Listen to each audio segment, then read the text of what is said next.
Our responsibility is if we receive wire instructions from a customer, then our obligation is to verify those wire instructions. And so we get a wire instruction that clearly says send your money to Alameda or FTX or BlockFi or any one of our 1,600 customers. If that is a valid wire instruction, then we are going to honor that wire. If we do see activity that is inconsistent, we're required to file a suspicious activity report. The industry calls it a SAR. And just really quickly, those are confidential. We are not allowed to tell a customer. I'm not allowed to tell you. I'm not allowed to tell the SEC. I'm not allowed to tell anybody that I filed a SAR. But that then can potentially start an investigation that can sometimes lead to the things that you see a year or two later. That was Silvergate CEO Alan Lane last on our show on November 30th. Company stock plunging today after the bank said the FTX meltdown triggered a run on deposits, prompting Silvergate to sell assets at a steep loss. Our Kate Rooney has the latest details. Kate. Hey, Mike, good morning. So Silvergate wanted to be the banker for the crypto world, and now the bank is reporting some pretty bleak preliminary results, blaming what it calls the crisis of confidence in the sector following FTX's collapse. Silvergate says the deposits plunged by about $8 billion in the last 3 months of this year. That's about a 68% decline. Silvergate also says it was forced to sell assets at a loss to cover those withdrawals. It offloaded $5.2 billion in debt for the quarter, with a $718 million loss as a result there. And to reduce costs as well, the bank says it's cutting 40% of staff and scrapping plans to launch its own digital currency. If you remember, it had bought the technology behind Libra. That was Facebook's the crypto project a few years ago. It's now writing that off. It was about $196 million in terms of that write-off.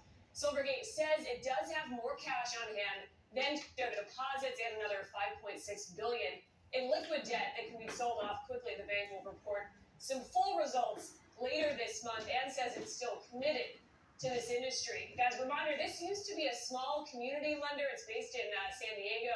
It really transformed to cater to these crypto companies, which now make up about 90% of deposits there. FTX and subsidiaries of that company made up about $1 billion in deposits for the bank. Shares are down more than 40% or so this morning. They've nosedived more than 70% in the last few months or so, 45% it looks like at this point. And guys, elsewhere in crypto, there's still a feud playing out over who's got claim to $465 million worth of Robinhood shares. This has been playing out over the past few weeks. And yesterday, U.S. prosecutors said they were in the process of seizing shares owned by FTX founder Sam Bankman-Fried. He had bought about 7% of the trading app earlier this year. The court is still working out some of the competing claims to those shares coming from the bankrupt crypto lender BlockFi, FTX, Bankman-Fried himself, and then liquidators in Antigua. So the latest there, Robinhood shares down slightly this morning, about 3%.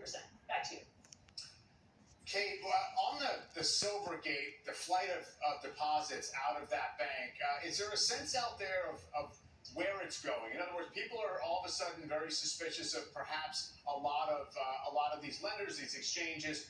If they're going to stay in crypto, presumably the deposits have to end up somewhere. Coinbase has been trying to make the case that they're a relatively safe home, but is there a way to figure out if people are just cashing out of crypto entirely or if it's migrating elsewhere? Yeah, so the data that we've seen, Mike, shows money just moving off of exchanges in general. So whether it's Coinbase or Binance or any of these global exchanges, those who are not actively trading Bitcoin or cryptocurrencies have taken their money and moved it to something called cold storage. So essentially, holding your money on a hard drive, it's the equivalent of really putting your money under a mattress because they don't necessarily trust that any of the names out there, even if they're regulated in the U.S., it can protect their money. So we have seen this massive flight off of exchanges, regardless of the name, and you can kind of track that data on blockchain. So over the past month or so, you've seen record withdrawals when it comes to Bitcoin, and there has been more of a flight to safety. If you look at the price of Bitcoin, it looks relatively weak, but if you compare it to some of the other smaller coins, the risk has definitely left that market, and Bitcoin is actually looking like a bit of a safe haven within what is an extremely risky market. Just a torrent of headlines, even as we speak this morning, Kate, regarding the crypto space. Really know you'll be on top of it all That's okay, Rumi. Coming up this morning, a lot more on Tesla's turmoil and this drop in